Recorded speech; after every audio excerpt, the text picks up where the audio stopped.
Hello y'all, it's Jay and I'm back with another video. I want to tell you about the time that I got played. Yeah, your sister got played. Oh my goodness. Just the thought of it right now is just I'm going to tell you about 3 times I got played, but I overcame it. So this is a good story. It's not a negative story. Three stories. So a sister got played one time because, a man can break you down. They can make you feel some kind of way, and you don't always have to look how you feel. And I didn't. I kept it to myself. But they broke me down, and I won't say they broke me down. I'll say I let them break me down, because the self-esteem was like at the lowest point that it could be. But I had self-esteem in every other area of my life. I never doubted myself, but I let a person tell me that I was unapproachable and no one would ever want me. Okay, never want me, because I was unapproachable. And and I took that to heart and I ran with it, and I would have my head down. Don't put your head down. Don't do that. Do not do that. And a man is not always the barometer that you want to determine whether or not you're approachable or not. But when a man tells you that you're unapproachable, you can kind of take that to heart. And ladies, you know how that can be. They can say it, and it like pierces you in the heart, even if you don't let them see it as it's happening. But you can go home and you can cry about it. You can, oh, what did I do wrong? So that's back in the past, never to be visited again. But you know what? Years later, that same man told me that the reason he told me that was because he thought that I was going to leave him. And if I let him, if he made me feel some kind of way about myself, then he knew that I would stick around. So if I had low self-esteem, then I could stick around and be his clown, because that's what I was doing. I was sticking around, being a clown. I finally got the wake-up call. Trust me, I did. But it took a minute. It took some years, but I got that memo. So yeah, he apologized, and that's kind of like narcissistic behavior. But at that time, I didn't even know what the word narcissistic meant. I never had even heard it. So we're talking about early days. But in the latter days, he told me about that was the reason that he did that. Whether it was truth or a lie, I don't know. But he told me, and he apologized. So, I accepted the apology, and there you go. Another time I can say that I got played. I let somebody at a church, mega church. I'm talking mega church in LA. I'm not naming any names, but I'll just say the daughter of the mega church, the pastor's daughter, one of the pastor's kids, told me, "Oh wow, you're so pretty for a brown girl." What? And guess what my response was? Because I respected her title. She was the pastor's daughter, had all the clout in the world, and I wanted a job at that church. You know what I said? I said, "Oh, thank you." Like it was a compliment.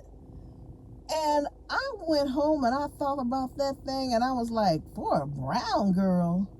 Yeah, I'm a brown girl. I'm a black girl. I'm a melanated woman, and I love it. I mean, okay, it speaks for itself. And for those who you may not know how old I am, you can look at my bio on Facebook and see. But I had, okay, I've taken care of the skin. I attempt to take care of the skin at all possible costs. And I'm not trying to be all that or anything, but you do have to take care of your skin. But she told me that, and she was she thought she was giving me a compliment. I took it as a compliment at the time. And I remember I told my mom that, I told my sister that, I told everyone. They were like, no, no. They wanted me to go back and say something to her. But I never did, but I never looked at her the same. I never looked at her the same. And when I see her today, she doesn't look the same. Okay? But, that's neither here nor there. That's being judgmental. But, I mean, I'm calling a spade what it is. But, yeah, I got played on that one because that really, that took something out of me. When she said that to me afterwards, I didn't even want to go back to the church. That's how it hit me. But at the time, it didn't hit me. I wasn't feeling any kind of way. I took it as a compliment, like, oh, wow, she said that to me. Oh, she even knows my name. Okay, so, yeah, don't let anybody play you like that. And another time I got played was, it was a friend.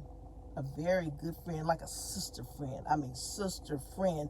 And before I tell you what happened, it wasn't intentional. It was just something that they said, and I took it the wrong way. Maybe I was being a little sensitive, probably a lot sensitive. And they told me, girl, what do you got on your head? You look like Cousin It. And if anybody knows who Cousin It was from the Addams family. And Cousin It ran around with their hair and a hat sort of like this, down on the eyes, and all you could see was hair coming out. And he just walked around, and they called him Cousin It. And I went home, and I took that straw hat that I had been wearing all summer, thinking I was looking cute. I took it, and I threw it in the trash can because I believed what she said. And it wasn't intentional, it wasn't mean. I took it the wrong way, but I played myself because I threw something away that I really liked and that I had bought. So all that to say, don't let anybody's words out of their mouth play you. Don't get played like I was on any level. Don't be super sensitive. You gotta toughen up. You gotta get some tough skin, especially even for these YouTube streets, because when I tell you, these YouTube streets can be treacherous. Oh, baby. They won't let you live. But I'm just saying, for all intents and purposes, don't get played. Don't get played. Do what you want to do. And don't even think about anyone else's opinion. You can listen to someone else's opinion, of course. We can take someone else's opinion. But you know what? Take it. Think about it. You make the deciding factor on you make the final decision. You factor that in on what you think. Okay? Don't let anybody play you, because baby, I have gotten played. And those are just 3 instances, and those are light instances. I've been played before. They call me Jay. Okay, I've been called a lot of names in my lifetime, and I've answered to a lot of names. But yeah, we're not going to get played. We're not going to let anybody talk us up out of our joy, and we're not going to get played, are we? No. We're not going to let a man play us. We're not going to let a woman play us. Don't even let your kids play you. Sometimes you have to put people in their place. And another thing, people used to always say, and sometimes they still do today, oh, girl, you are too nice. What is being too nice? Because I give a tip when we go out, because if I see someone in need, I give, because I don't have any problems being a giver, a cheerful giver, okay? A cheerful giver, not a reluctant giver. Yeah. So you can be too nice in some respect if you're letting somebody use you. Yeah, in that instance, you can be too nice because you're not thinking logically, okay? But as a form of charity and giving, don't let anybody tell you you're too nice ever, because God sees you. He likes you to be nice. I'm gonna always be nice, no matter what. I even have shirts that say "Be kind, be nice." That's my name. That's my name. All right. So today the word is I got played, and be nice. My name is Jennifer. My channel name is Jennifer's Glowing, and I love the sun. All right. See you on another video. Bye.